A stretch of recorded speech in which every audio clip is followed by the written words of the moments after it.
আসসালামু আলাইকুম ওয়া রাহমাতুল্লাহি ওয়া বারাকাতুহু। নাহমাদুহু ওয়া নুসাল্লি আলা রাসূলিহিল কারীম, আম্মা বা'দ। ফাআউযু বিল্লাহি মিনাশ শাইতানির রাজীম। বিসমিল্লাহির রহমানির রহিম। ক্বালু সুবহানাকা লা ইলমা লানা ইল্লা মা 'আল্লামতানা ইন্নাকা আনতাল আলিমুল হাকীম। অনেক সকালেই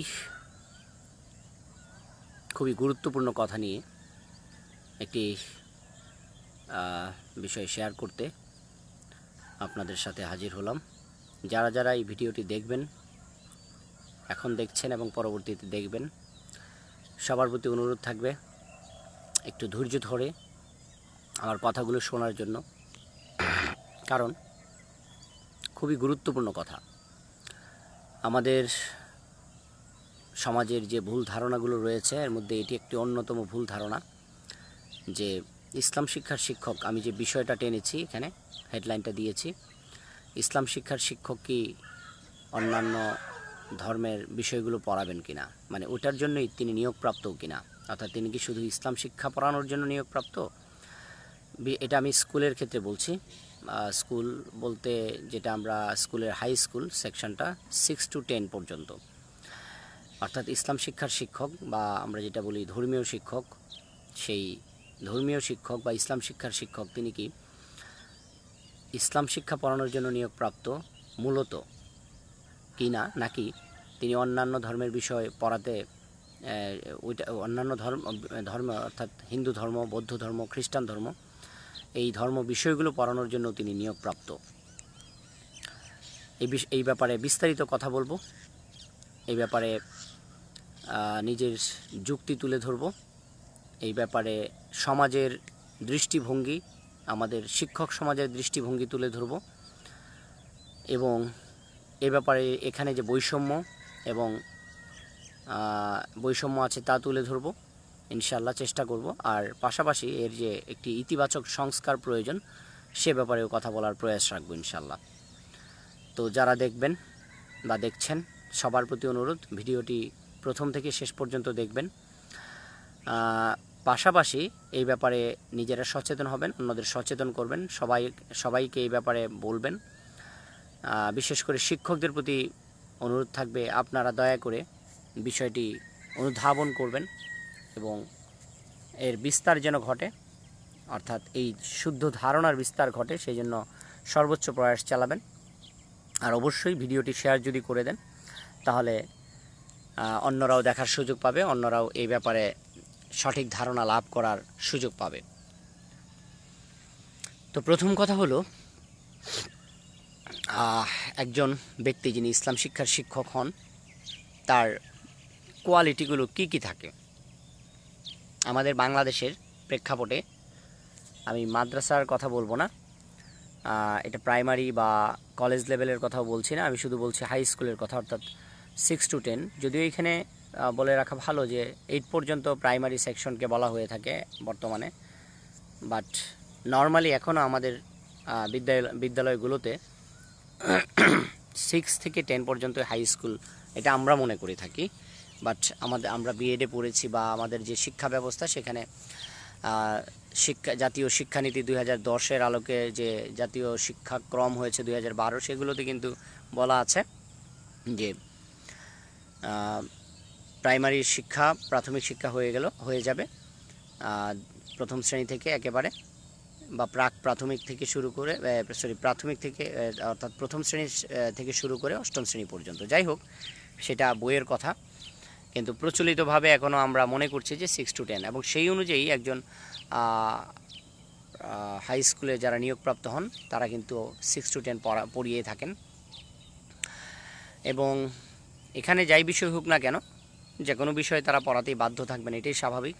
তবে এখানের যে বৈষম্যগুলো আছে সেই ব্যাপারেই কথা বলছি। তো প্রথম কথা বলছিলাম যে নিয়োগটা, সে পড়ালেখাটা কোন কোন সেক্টরে পড়ালেখা করে আসেন একজন ইসলাম শিক্ষা বিষয়ের শিক্ষক, তার কি কি থাকলে তিনি এই পদে এই সাবজেক্টে আবেদন করার সুযোগ পান।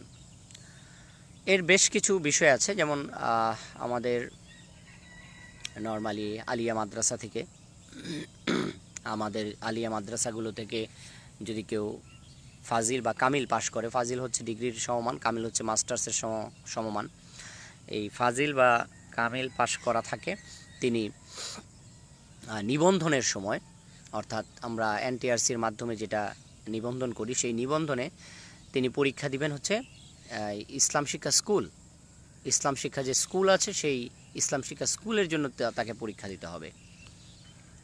এখানে কিন্তু ইসলাম শিক্ষা, উনি কিন্তু হিন্দু ধর্মের জন্য পরীক্ষা দিবেন না বা আবেদন করবেন না, বৌদ্ধ ধর্মের না, খ্রিস্টান ধর্মের না, তিনি ইসলাম শিক্ষা স্কুলের জন্য আবেদন করছেন এবং সেই হিসেবে পরীক্ষা প্রস্তুতি নেবেন এবং পরীক্ষা দিয়ে থাকেন। তো সেই ক্ষেত্রে তিনি তার যে সিলেবাস সেখানে কিন্তু ইসলাম শিক্ষার সব কিছু থাকবে, সেখানে হিন্দু ধর্ম, বৌদ্ধ ধর্ম, খ্রিস্টান ধর্ম থাকবে না। আচ্ছা, আর কারা কারা পারবেন? ইসলামিক স্টাডিজ নিয়ে পড়ালেখা করেছেন, অনার্স করেছেন কোনো ভার্সিটি থেকে, তিনি পারবেন। ইসলামিক স্টাডিজ অর্থাৎ ইসলাম শিক্ষা বিষয়টা, তারাও এই ইসলাম শিক্ষার স্কুলের জন্য বা ধর্মীয় পদ ইসলাম শিক্ষার জন্য এই স্কুলের জন্য তিনি আবেদন করতে পারবেন। ধর্মীয় পদ যে কথাটা আছে সেটা নিয়েও একটা আলোচনা হতে পারে, এটা নিয়ে আমি আশা করি আরেকদিন আলোচনা করব। হ্যাঁ, যে কেন এটা ধর্মীয় বলা হয় এই ব্যাপারে। তো আজকে মূলত হচ্ছে ইসলাম শিক্ষার শিক্ষক কেন অন্যান্য ধর্মের জন্য তিনি নিয়োগপ্রাপ্ত কিনা, নিয়োগপ্রাপ্ত হলে তিনি সেগুলো পড়াতে স্বাভাবিকভাবে পড়াবেন, তার রুটিনেই থাকবে সেটা, অন্যান্য মানে ইসলাম শিক্ষা সহ হিন্দু ধর্ম, বৌদ্ধ ধর্ম, খ্রিস্টান ধর্ম, বাট না হলে সেটা আলাদাভাবে আসতে পারে। আচ্ছা, সেই ক্ষেত্রে আসছি। দ্বিতীয়ত হচ্ছে ইসলাম শিক্ষা। তাহলে প্রথমটা বললাম মাদ্রাসা থেকে ফাজিল বা কামিল পাশ করা থাকলে তিনি আবেদন করতে পারবেন, নিবন্ধন করতে পারবেন। ইসলামিক স্টাডিজ অর্থাৎ ইসলাম শিক্ষায় ভার্সিটি থেকে, এটা হতে পারে জাতীয় ভার্সিটি অথবা যে কোনো পাবলিক ভার্সিটি থেকেও তিনি লেখা করা থাকলে সেটাই আবেদন করতে পারবেন। আরেকটা হচ্ছে আরবি বিষয় আছে, বিভিন্ন ভার্সিটিতে আরবি একটা সাবজেক্ট রয়েছে। এই আরবি সাবজেক্টটা যাদের পড়া আছে, সেটার উপর অনার্স করা আছে, তারাও এই বিষয়ের টিচার হতে পারবেন। তাহলে দেখা যাচ্ছে তিনটা বিষয় থেকে যারা ডিগ্রি প্রাপ্ত আছেন তারা এনটিআরসির মাধ্যমে নিবন্ধিত হয়ে এই পদে আবেদন করতে পারবেন। তো এই গেল হচ্ছে তার একাডেমিক যোগ্যতা, এগুলো সম্পন্ন করেই তিনি এই বিষয়ের জন্য, এই পদের জন্য তিনি আবেদন করবেন। এখন দেখি যে তিনি মূলত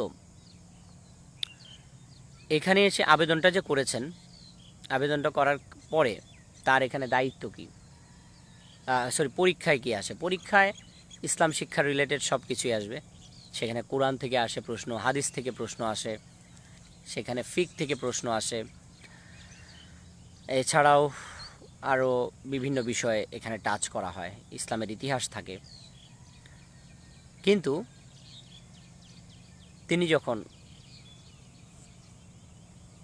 চাকরিটা পেয়ে যান আমাদের সমাজের, আমি আমার অভিজ্ঞতা থেকে কথাগুলো বলছি, এর ব্যতিক্রম যদি ঘটে থাকে সেটা ইতিবাচক, বাট আমি সেই ব্যতিক্রমটাই ঘটানোর চেষ্টা করছি।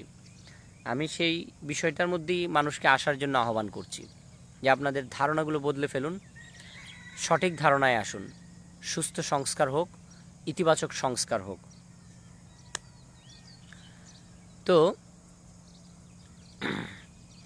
বিষয়টা হলো, তারা যখন শিক্ষকতায় চলে আসেন, এখানে আসার পরে রুটিন করা হয় একটা স্কুলে, সেই রুটিনটার মধ্যে ইসলাম শিক্ষার শিক্ষককেই নর্মালি দেওয়া হয়। ষষ্ঠ শ্রেণীর ইসলাম শিক্ষা, সপ্তম, অষ্টম, নবম, দশম শ্রেণী ইসলাম শিক্ষা। হিন্দু ধর্ম বা বৌদ্ধ ধর্ম বা খ্রিস্টান ধর্ম এগুলো কখনো রুটিনে আনা হয় না। হ্যাঁ, কোনো জায়গায় আনতে পারে, যদি সেটা হচ্ছে নির্দিষ্ট টিচার আছে, কিন্তু আবার বিভিন্ন ধর্মের সাবজেক্ট, বিশেষ করে হিন্দু ধর্মের সাবজেক্টের টিচার রয়েছে। তো টিচার যদি থাকে, এটা বিশেষ করে এমপিওভুক্ত স্কুলের অনেক প্রতিষ্ঠানে এরকম আছে, এমনকি প্রাইভেট প্রতিষ্ঠান, এমপিভুক্ত এবং কি যারা একেবারে প্রাইভেট প্রতিষ্ঠান, খুব নামি দামি প্রাইভেট প্রতিষ্ঠান রয়েছে, যাদের টাকার অভাব নেই, তারাও হয়তো হিন্দু ধর্মের জন্য আলাদা টিচার নিয়োগ দিয়ে থাকেন। আর এনটিআরসির মাধ্যমে বিভিন্ন এমপিওভুক্ত প্রতিষ্ঠানগুলো এই নিয়োগটা দিয়ে থাকেন। অনেক বাংলাদেশে অনেক প্রতিষ্ঠানই রয়েছে, যদিও হিন্দু স্টুডেন্ট থাকে কম প্রতিটা ক্লাসে, বৌদ্ধ স্টুডেন্ট খুঁজেই পাওয়া যায় না তেমন, মাঝে মাঝে পাওয়া যায়, খ্রিস্টানও খুবই কম পাওয়া যায়। এটা এলাকা ভেদে এটা এটা ভ্যারি করে। হ্যাঁ, যে সকল এলাকায় বৌদ্ধদের বসবাস আছে সেখানে বৌদ্ধ স্টুডেন্ট আসলে পাওয়া যায়, যেখানে খ্রিস্টানদের বসবাস আছে সেখানে খ্রিস্টান স্টুডেন্ট পাওয়া যায়। তো যাই হোক, তো এখানে এসে যে শিক্ষকের রুটিনটা সাজানো হলো যে ইসলাম শিক্ষা অমুক ক্লাস অমুক ক্লাস অমুক ক্লাস। এখন সব বিষয়ে এরকম করা হয়।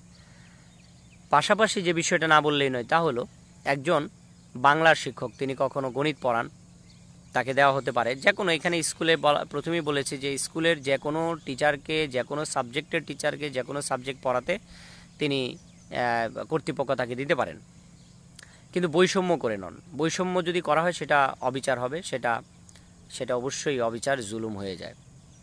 আমি সেই জুলুমের কথাই বলছি, সেই অবিচারের কথাই বলছি এবং সেই ভুল ধারণার কথা বলছি। আমি এ পর্যন্ত যত স্কুলে কাজ করেছি এবং বাংলাদেশের বিভিন্ন স্কুলের যে